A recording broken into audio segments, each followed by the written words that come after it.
Ba-da-da-da, OPK test kits. Why do I pee on you? What is the LH search? OPK test kits. Do I see one line or two? The second line is fainter. Show me a solid, not blinky, smiley face. 'Cause that means my egg is about to go. Still, ovulation test kits blow.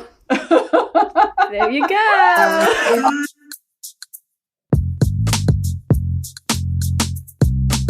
Welcome to The Whole Pineapple. I'm Ruby Boris. And I'm Ann Judge. The Whole Pineapple is a podcast about wellness focused around fertility. And on these weekly mini episodes, we bring you bite-sized ideas for you to snack on. Like breathing exercises, book reviews. Maybe we'll review some scientific research, or we'll share some wellness and fertility stories from our listeners. So if you're looking for a tip or a trick related to your fertility and well-being, then you've come to the right place. Let's dig in.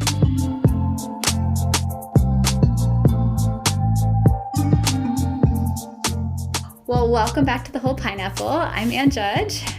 I'm Ruby Boris. Ruby, this is messing me up. You always go first, so I'm not used to being the first one to say my name, but that's okay. It'll keep everybody on their toes because today we are going back to basics and talking about the hormones that go into the menstrual cycle and what's involved in ovulation and the luteal phase, and especially from that, how do ovulation predictor kits work? Because I think you and I have both worked here for a long time, and you know, talking to a lot of patients in many people's lives, OPKs are like the bane of their existence. Like they are so frustrating. Why don't I get a positive? Why isn't my kit only reading faint second line? Is it really my peak? How do I know if I'm timing intercourse correctly? So we get so many questions about OPKs. What does that damn blinking smiley face mean? Yes. And, you know, is it okay if I buy the giant generic box on Amazon? And then, I mean, it is a very common question. And so we wanted to kind of hit some of the most common things that people have asked us. And to be able to explain that, we kind of just have to go back and explain again, what is an APK doing? How does checking these hormone levels actually tell us what's happening inside the ovaries? I feel like we need like a rewind button, like go back in time to your high school sex ed class and where see what everything they taught you was wrong. Right. Did they? So you can fact check now. Use us to say, like, did we actually learn about this? So going back to the menstrual cycle. So for those with ovaries and uteruses, primarily, this is what this will refer to you. And there's also people that are, of course, listening to all of our episodes. You're going to notice a lot of parallels in here when we talk about FSH or follicle stimulating hormone. That's the same as in our talk about ovarian reserve and looking at the follicles on the ovaries. It's a lot of the same terminology. And follicle stimulating hormone, it's stimulating, it's making something happen, just like in our thyroid episode, how we had thyroid stimulating hormones. So the more you listen, the more you learn, and the less confusing it's all going to be. The more acronyms you get. Yeah. And for those testicle having folks or those with sperm, you also have these hormones. Yes, so that's part of why it's so confusing, that those with ovaries also have testosterone, those with sperm also have estrogen and patterns. So yes, it's all in the amounts and where they show up and whether or not they fluctuate and things like that. And there is so much similarity actually between how the gonads respond, whether that gonad is an ovary or a testes. And so if you understand how the pathways and feedback loops work, you kind of get it for both sides. All right, so let's start at the beginning of the menstrual cycle. So day one, what I think it's a good idea to actually define what we in the fertility world define as day one.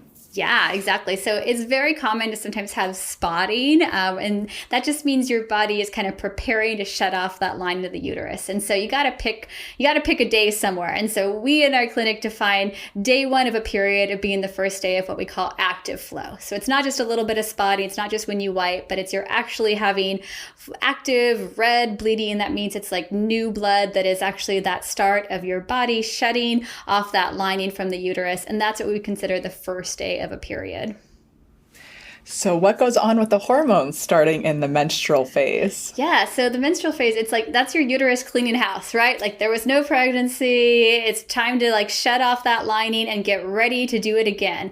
I mean, I think when you think about it, it's pretty intense actually that, you know, your uterus prepares this every month and then sheds off that lining and builds a new lining. And so during this time, your ovaries should be quiet because you're kind of just preparing the uterus for pregnancy, but your ovaries aren't really doing that much yet. And that's why when people older days of fertility used to always come in and do what they call day 3 labs. They'd bring you in around the 3rd day of a period to check an estrogen and an FSH. And that was because that's the time where those should both be low because you haven't really started to really grow that egg for ovulation yet. And so at that point in the cycle, the signals that your brain is trying to send down to your ovaries are in that early resting phase as well, because you haven't yet really tried to start up that production of the egg for this cycle yet.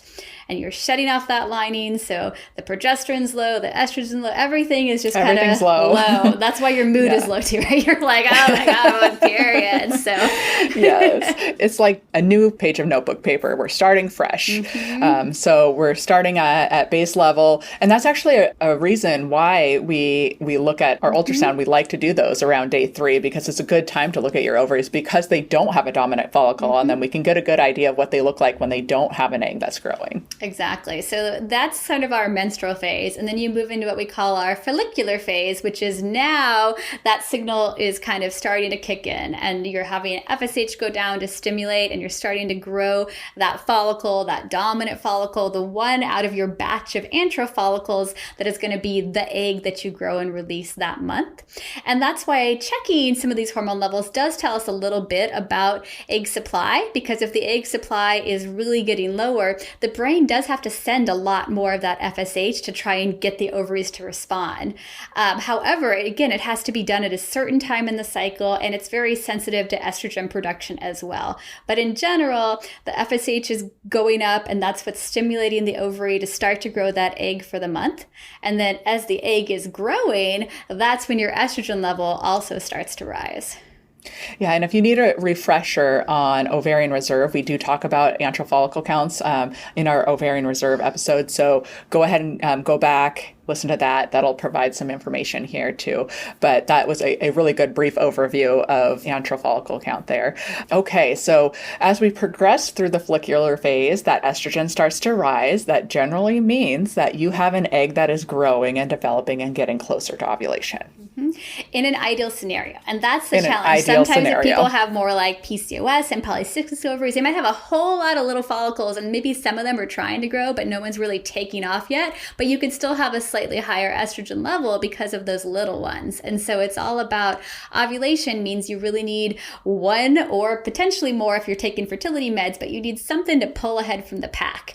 And so that's what we're looking for if we were doing kind of a mid-cycle ultrasound, either natural or with some oral meds, where we're hoping for just an egg to grow, maybe 2 eggs to grow, versus something like an IVF cycle where we're trying to grow a whole batch of follicles. So naturally, you kind of can see that one follicle growing, and that's making your estrogen level rise.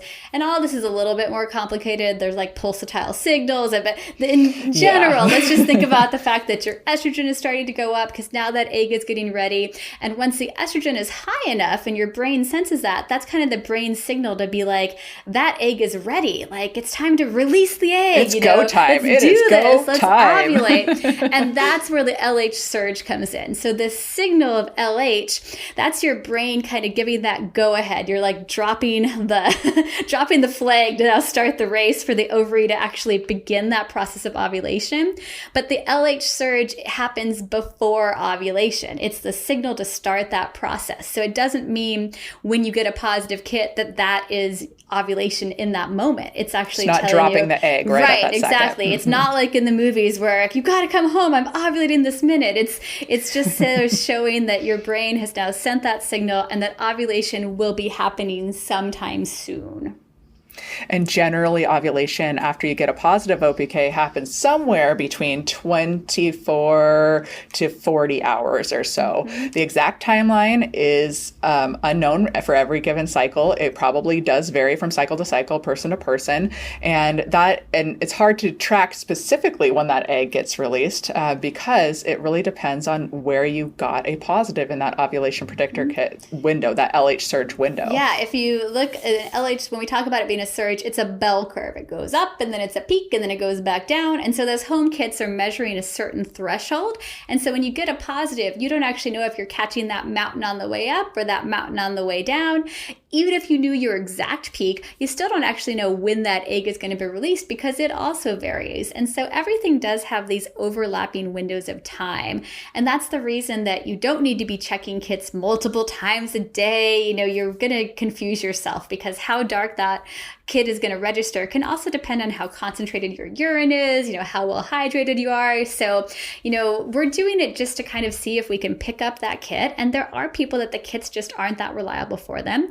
But it doesn't mean necessarily you're not ovulating. It might just be that you do have higher resting levels of LH potentially because you have PCOS. And so I get a lot of people who think the problem is they're just not using the right kit and they spend a lot of time shopping and trying, when really the issue may be they may not be ovulating, and that's the real issue. Or they're doing it at the wrong time of the day. Yeah. And that's the thing is they're not perfect. I just, in my own personal statistic, this is my own, from my own observations, I would say it's about 20% of people that I see that they just don't work well for. So it's not uncommon for them to either give you false positives or false negatives, neither of which are very helpful. No, and it can get so frustrating. I mean, I know back in the day when I was trying the same thing, like I never got a positive OPK. And in the beginning, you're kind of like, oh, and then after a while, especially once you also are often peeing on sticks for pregnancy tests, you're like, can I just see a line on any test? Can any test just show anything. Me a kit? But you don't have to have OPKs work for you in order to get pregnant. Okay. So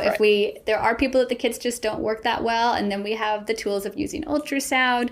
So, and they do not signal the strength of your LH surge. Right. They don't signal your estrogen level is sufficient. Nothing like that. And remember that, the basic kits that you buy, the ones that are usually just like they come in the 7-pack, those are just measuring for that LH surge. When they sell the more expensive monitors, the ones that you're supposed to start using really early on in your cycle, the advanced ones, those are also trying to track estrogen, which in theory kind of makes sense, right? Because we're talking about how that estrogen is rising beforehand.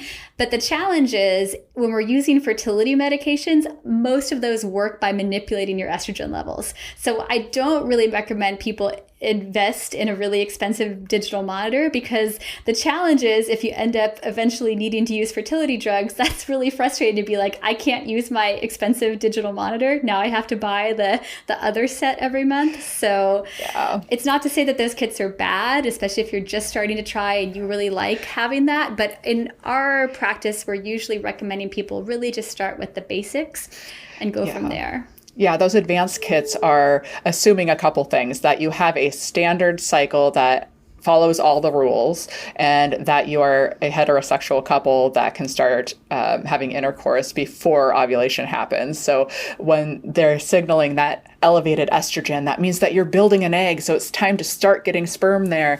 And then when you get that peak in your ovulation predictor kit, that is your surge. And so that's really when we should target timed intercourse, make sure that we're having intercourse right at that time. So for those that, are in heterosexual relationships and are able to start the process sooner, then great. And, they have a very cooperative estrogen and LH pattern. Perfect. They might work, but honestly, I think they cause more confusion than anything, those advanced kits, especially if you don't have just that textbook type cycle, which is not necessarily a bad thing. So they're just a little bit tricky, and they're more expensive, honestly. So, and there is normal cycle to cycle variability. I think that's the other thing I like to mention. I do see a lot of people nowadays that don't use ovulation kits because they're just using an app, and an app can be great for looking historically at data patterns, but that's all the app is doing. It is not a fortune teller. It is just kind of looking at all your past cycles that you have logged and tracked. So they do get more accurate the more that you use them, and kind of saying, okay, it looks like you usually ovulate on day 15. So that's what I'm going to say your fertile window is.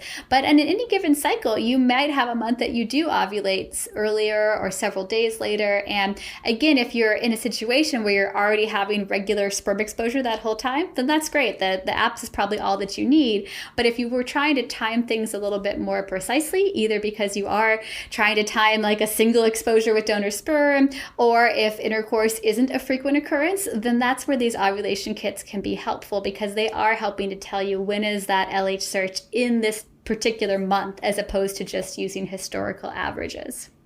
Yeah, and they do help us guide you for certain things in the luteal phase too, which we'll get into, like progesterone supplementation. The other thing is, once you get the LH surge, hooray, you've had your LH surge, please stop testing with the kids.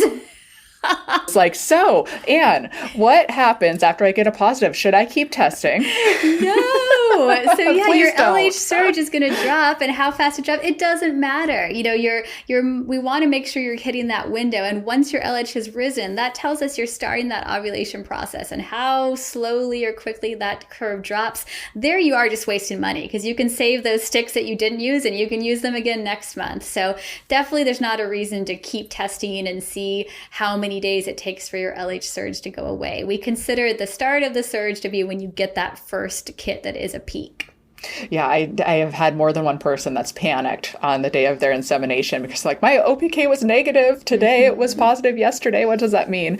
It means nothing. And once you've looked at a kit, throw it away, because if you leave them out on the counter for a couple of days, they're going to change in terms of the darkness too. So then sometimes you're looking at it, you're like, was yesterday darker than today? I'm not sure. So yeah, don't obsess over the kits. They can be a really helpful tool, but they're just helping give you information, and they don't work for many people. And if they don't work for you, there are other options that we can use to monitor and really confirm whether you are ovulating, because that's the most important thing. If the kits aren't turning positive, we need to know, is it just a kit issue or is it an ovulation issue? Because then that's the real issue we have to address. Yeah, that's exactly right. They're tools. They're tools to potentially help. If they don't work for you, no problem. There are things that we can do. And I always tell people, if they are just in that process of early starting, if they are in a relationship where they're just having intercourse, think about whether these kits are going to increase or decrease your stress. Because if you're already saying, let's just have intercourse every other day, starting around day 10, I have regular cycles, that's fine. You're going to cover that whole window. It doesn't matter if you knew whether you ovulated on day 14 or day 16, as long as you're having sperm exposure in that window of time for conception. So some people do like that reassurance of being like, okay, I think I know that these are my 2 most fertile days this month. But for other people, it can make it stressful. And there's definitely sometimes issues with erectile dysfunction that can come up. If this becomes a pattern, it's like, today is my day. We have to have intercourse today. And so really think about whether this is supporting your ultimate goal of relationship and family building, and not making it too clinical too early on. Mm-hmm. Yeah. I think that's a great summary of ovulation predictor kits. I guess we should also mention there are, the wearable devices now, people that do basal body temperature charting, either old school, they bring out a little paper, or all the apps that can do it now. That's working kind of in a similar way to the apps that I mentioned, where you're looking at historical data patterns to average. And then with basal body temperature charting, that's going to tell you the temperature shift that happens when you're already post-ovulation. So it's useful for historical purposes. If you can notice, my shift always happens around X day, so I'm probably ovulating, before this window, but it doesn't help you in that particular cycle, because it's only something that's shifting after you've already ovulated. And your best chance of pregnancy is to make sure you're having that exposure to sperm sort of either just before or right around that time of likely ovulation. So again, they're an expensive thing to invest in that's probably not giving you a whole lot more information than you could get from tracking your cycles on your own, or just using with a these calendar. Yeah, exactly, using these kits. Yeah. And so I know there's a lot of detail-oriented people like myself, or data collectors, So some people come to their first fertility visit with lots of data, like they've been tracking their cycles for a long time. What's really good to know when you're coming, and we talked about this at the initial consult visit with Dr. Barker as well, is that we kind of are looking things as a whole picture approach. So we don't need to know what happens specifically on each cycle, but we do need to know, have your cycles been historically regular? Have you had periods of irregularity?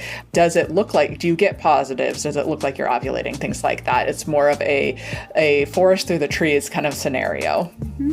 And ovulation, again, is just one little piece of the puzzle of all the things we look at for fertility, but it is a really important piece. And so if you're not sure because the kits aren't giving you a positive, that's a sign you do need to come in and get checked out and figure out what's going on. Yeah. Not a sign you have to just keep trying every possible brand to kit. Yeah. And just to finish up that reproductive cycle, after that ovulation predictor kit happens, then you have to listen to our episode in 2 weeks, because we're going to talk all about progesterone, which is what happens after ovulation. So this gets you through the menstrual cycle, the follicular phase, and ovulation. And then tune in for the sequel when we talk about progesterone and what you need to know in the luteal phase.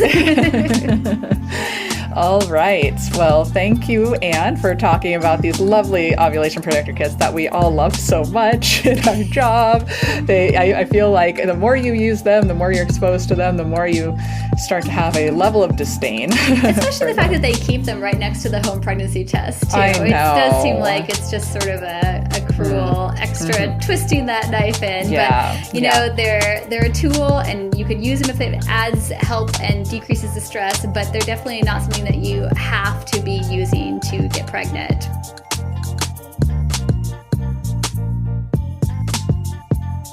Thanks for joining us for this week's episode of the Whole Pineapple Podcast. We hope it was helpful. If you know someone who could benefit from hearing the podcast, we hope you'll share it with them. And don't forget to subscribe, rate, and review The Whole Pineapple on your favorite podcast app. Every rating and review makes us easier to find.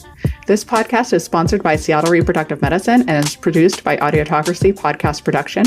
We'll see you next time. Have a delicious week.